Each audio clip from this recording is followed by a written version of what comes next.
Karibu sana katika shule yako ya saikolojia na imani, kupata mafundisho mbalimbali yanayohusiana na masuala mazima ya saikolojia na imani na maisha yetu kiujumla. Na tafadhali sana na kusihi, kama hujasubscribe tafadhali subscribe, lakini pia unaweza ukalike, ukacomment pia na ukashare kwa wengine ili wakaendelea kujifunza katika haya ambayo tunaendelea kuweka hapa kadiri Mungu anavyotuwezesha kushirikiana pamoja na wewe. Leo katika shule yetu nataka tujifunze faida za maombi kisaikolojia.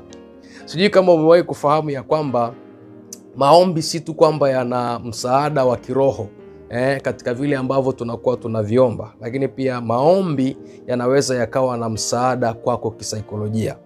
Hata kama yale unayoyaomba kwa Mungu hayajibiwi kama ambavyo umeomba, au kama hujapata majibu kama ulivyotazamia, lakini tu ile kwamba ulipata nafasi ya kuomba, kuna namna ambavyo ulijisaidia mwenyewe kisaikolojia. Sasa nataka nikupe faida 4 kubwa ambazo unaweza ukazipata katika maombi. Hizi ni za kisaikolojia ambazo unaweza ukawa unazipata. Faida ya kwanza ni kupunguza msongo wa mawazo. Maombi ni chombo mojawapo cha kupunguza msongo wa mawazo. Kwa nini? Kwa sababu wanadamu tunapokutana na mambo ambayo yanatuumiza, au tunapokutana na vitu ambavyo vinakuwa kama vile vinaweka giza kwenye mioyo yetu, mojawapo ya njia ambayo inatusaidia kupunguza yale maumivu ni kupata nafasi ya kuexpress, nafasi ya kuzungumza, nafasi ya kusema kwa kile ambacho kinatukabili, au pia nafasi ya kueleza zile hisia ambazo tuko nazo. Sasa kwenye maombi mara nyingi watu huwa wanaelezaga hisia zao, wanaeleza hisia zao kwa Mungu, wanasema hisia zao kwa Mungu, tukiwa tuna imani kwamba Mwenyezi Mungu anatusikia katika vile ambavyo tunavisema. Sasa katika kule kueleza na kule kusema, tunakuwa tunajipatia pia tiba ya kisaikolojia. Tunakuwa tunajiponya, maana yake tunazungumza, tunatoa uchungu, wakati mwingine tunalia kwenye maombi. Watu kwenye maombi wanalia sana, wakati mwingine tunaeleza ule ukweli ambao tunaupitia, ambao pengine tungeweza kunyamaza tusiuseme, lakini kwenye maombi tunapata nafasi ya kuzungumza. Kwa hiyo faida ya kwanza, tunapunguza msongo wa mawazo. Maombi yanaweza kukusaidia kupunguza msongo wa mawazo kwenye maisha ya kwako. Lakini faida ya pili kubwa ambao unaweza ukaipata kwenye maombi ni kujenga hisia za tumaini au ujasiri. Maombi huwa yanajenga hisia ya tumaini ama hisia ya ujasiri.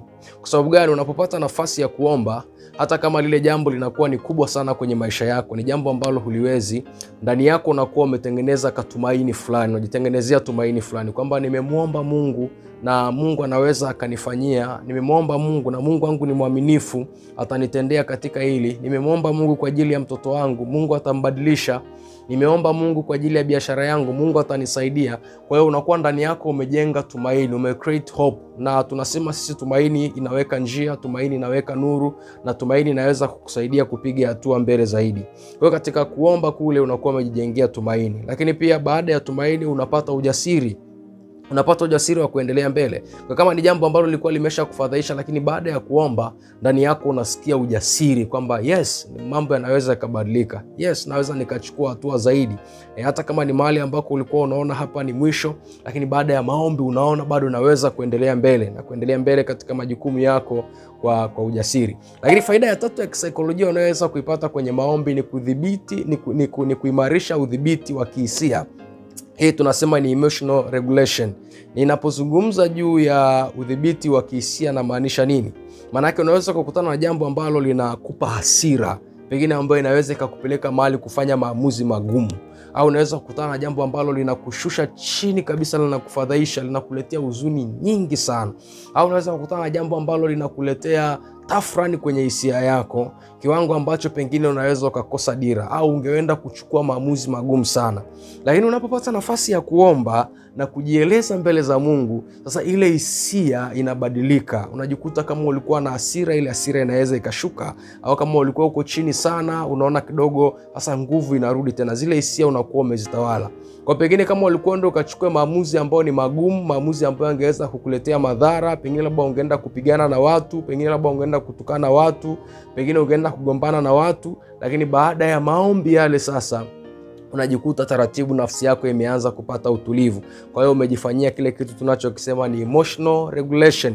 Umeweza kudhibiti zile hisia zako na zimeenda katika hali iliyokuwa nzuri. Na ndio maana watu ambao wanaweza wakawa wanatoka kwenye maombi unamwambia twende tukafanye jambo, akwambia nimeshamwachia Mungu. Maana yake ni kama ile ghadhabu imeweza kumtoka ndani yake.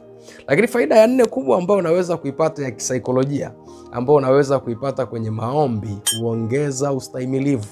Maombi yanaongeza ustahimilivu. Yanaongeza ustahimilivu, resilience katika safari yako ambayo unaiendea.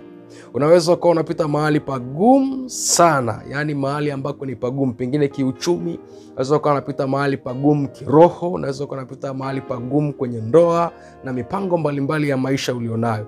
Lakini unapopata nafasi ya kuomba, kwa sababu ya lile tumaini tulilosema kwenye pointi ya kwanza unaloweza kulipata, basi ndani yako unajitia nguvu ya kuendelea mbele. Kwa hata kama vitu vinakuja vigumu, basi unapangua. Kwenye maombi unaomba, unasikia faraja, unaendelea mbele, unaeleza mbele za Mungu, unaendelea mbele. Kama unaweza mkamuona huyu mtu, mbona anapita mahali pagumu namna hii? Lakini kumbe kwenye maombi anajijenga. Kwenye maombi anapata nguvu, anatengeneza resilience, anatengeneza uimara, anatengeneza ustahimilivu, na baadaye anaweza kuwa anasonga mbele. Kwa hiyo ndugu yangu, nataka nikutie tu moyo. Omba. Unapokutana na mambo magumu, usiache kuomba. Hata kama unaomba hupati majibu, wewe omba. Ule pale unajitengenezea msaada mkubwa sana wa kisaikolojia, na unaweza ukaendelea kuwa bora zaidi, ukavuka hata mahali ambako pengine ulikuwa hauwezi kutazamia kuvuka. Kwa hiyo leo hii ikae kwenye akili yako, maombi ni tiba pia ya kisaikolojia. Nakutakia kila la heri.